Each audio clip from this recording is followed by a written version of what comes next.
Hey gang, on today's episode, we're doing something a little bit different.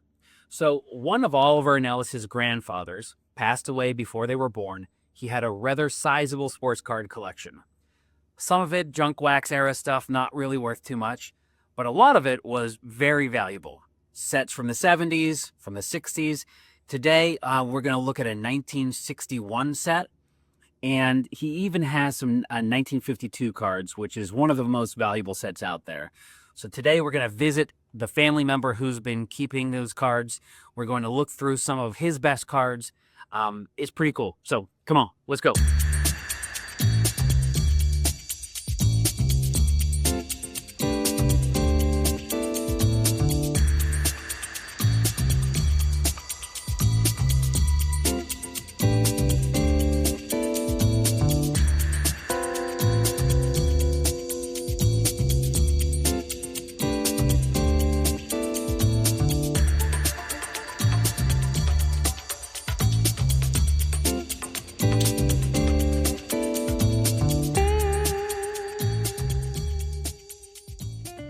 Right. Hello and welcome back to Pack to the Future. We have a very special episode today. As you can see, we have some very special guests. This is my wife, Kristen, Oliver and Ellis's mom. This is her brother, Mark, aka Uncle Mark. And this is Kristen and Mark's mom, aka Nona. So this is sort of our immediate family. And then this is cousin Ron. He is your first cousin, all right? Debbie's husband, Dan, passed away in 1994, suddenly. When he was alive, was collecting, had a big sports card collection. And so we decided to get together today and look through some of his stuff. And trust me, he has some really cool stuff. Also, we're gonna look at some of Ron's personal collection. We have some really amazing things here to show you. Let's start with I actually wanna start with what Ron has in his collection. He is a huge Mickey Mantle fan. So he has a lot of original Mickey Mantle cards. This is 1960, I believe, 1960 Mickey Mantle. This is 1963 or 4, 5, 6. This is 1966. This one is a 1964. He has 2 of those. Ron, would you like me to tell you some good news or bad news? Give me good news only.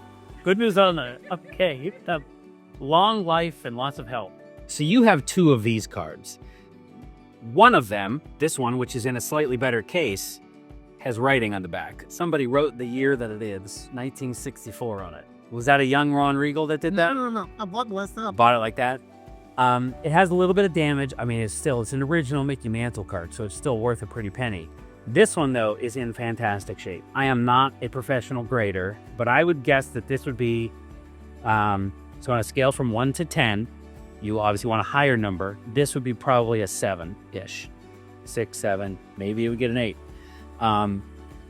There are different companies that do grading. The most reputable or recognizable one is called PSA. And so this would be a PSA 7. Let's talk good news here. So this card, this one's probably worth even a little more because it's older, although the edges on this one, to get a good grade, you want to have sharp edges, not many surface scratches. You want to have obviously no writing, like this one has this writing on it. And you want to have good centering. So this one here has immaculate centering. It has a very similar amount of white all the way around the edges. There are some cards that have terrible centering. I'll have an example, Suploth ready. Yeah, this one isn't great. Right here, see how there's a lot more white on this side than this side? So that one doesn't have good centering. There are some that are cut almost in half. Not probably in here because he bought really good cards, but they exist. So this card, if you were to sell this card, you would probably get a couple $100 for it because it's in good condition.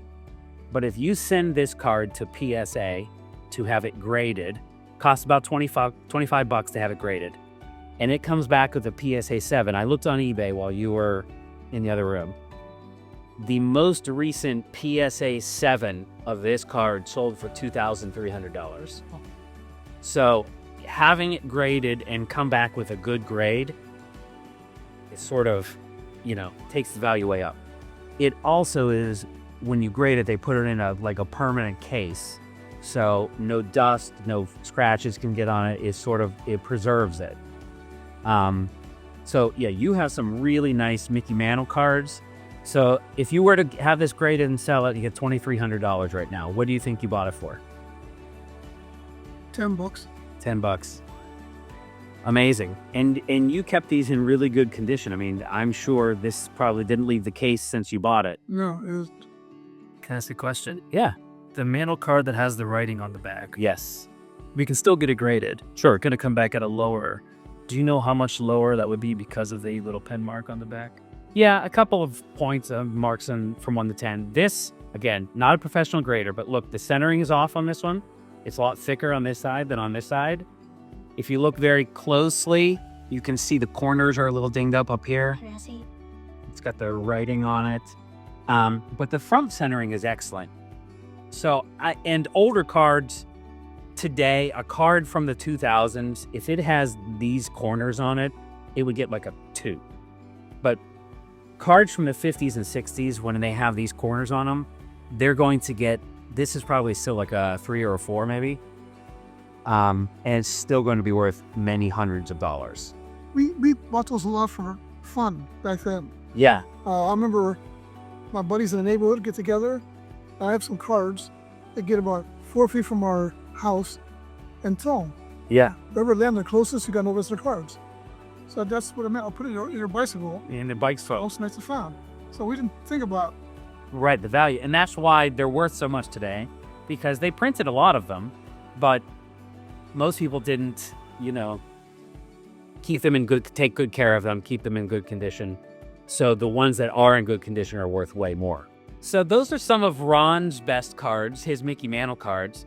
But I want to talk about some of Dan's cards. So Dan liked to collect complete sets mostly. Yes. Doesn't seem like he had a whole lot of singles. So a complete set would be every card from a certain year. Take those. Like those, yeah. So these we have them written on the end of the boxes here. This is 1975 tops. So that is every card that they made in 1975. And there's 76, 77, 78, and 79, or maybe 80 there. Year plus many more. Yeah, we have Up through the early 90s. exactly every year. And the ones in the late 80s, early 90s aren't worth much, as we talked about in that junk wax era. But the 1970s complete sets, those are hundreds of dollars. So some people will do a set break and they'll take all the valuable cards out of it, grade them, and sell them individually. So I know that 1976 set has a Nolan Ryan card and they also look like they're pristine. So if you were to grade that 1976 Nolan Ryan card, it'd be worth hundreds of dollars in its own right. If it came back as a PSA 10, you could probably get thousands of dollars for that. But the two main sets that Dan was collecting were this one, which was, we said 1961. I have to stop you. You keep flicking the corner of this card. It's luckily Leo Posada, not the most valuable card. We're just going to pull that away from you over there. Sorry. The 1961 set, I notice there's a Ron Santo rookie, which that's worth hundreds of dollars. Again, it all comes down to grade and condition. I'm sorry to say, Debbie, you guys were not rich. And so therefore, a lot of the best players he didn't have, because obviously he was probably saving up and trying to get. But he does have that Ron Santo rookie might be the best one. Wait. I'm sorry to interrupt. I have to correct something. I said that Ron Santo card would be worth hundreds of dollars. And I wasn't wrong. In fact, if it's graded and it graded well, it would be worth thousands of dollars. But I didn't notice something until, I don't know, a week later. I took the card out of its case to protect it a little bit better, and I noticed that somebody had drawn a little blue ding-dong on Ron Santo. Can you see that there?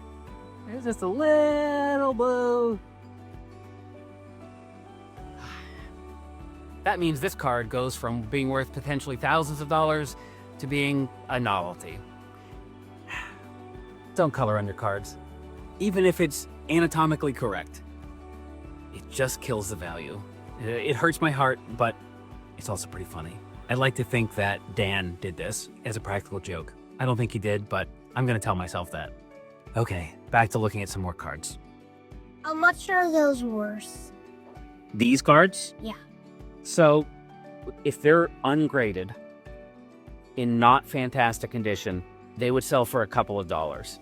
If they're not graded and in good condition, which these cards are almost all in above average condition, probably these would all grade to at least 5s, 6s, and sell for in the hundreds, if they're in the low hundreds, probably, if they graded well. Yeah, we don't have to point out every one that's off-center. Yeah. So, yes. I did see one back there that was off-center. Yeah. Don Larson, Oh, that's him later in his career. no hitter. He threw the only person who did what? It's a no hitter. In Was in the World Series. the World Series. This one here, he's the with the Kansas City Athletics. So this was the 1961 set. So Dan was born in 1952. In our first episode, we mentioned the biggest card sets were 1909, 1933, and then Pops came back into existence in like 1950, and the big set was 1952. Well, Dan was born in 1952. Okay, time. We have seen so many cards. I would really like to show you the 1952 tops, but we're going to leave you hanging. You got to come back next week to check out those. The 1952 set, the Mickey Mantle card is the most valuable. No, he does not have an original Mickey Mantle or a Willie Mays, but he does have Hall of Famers. He does have cards worth thousands of dollars. We're going to explore it together. So come back next week. Thanks for joining us. Bye.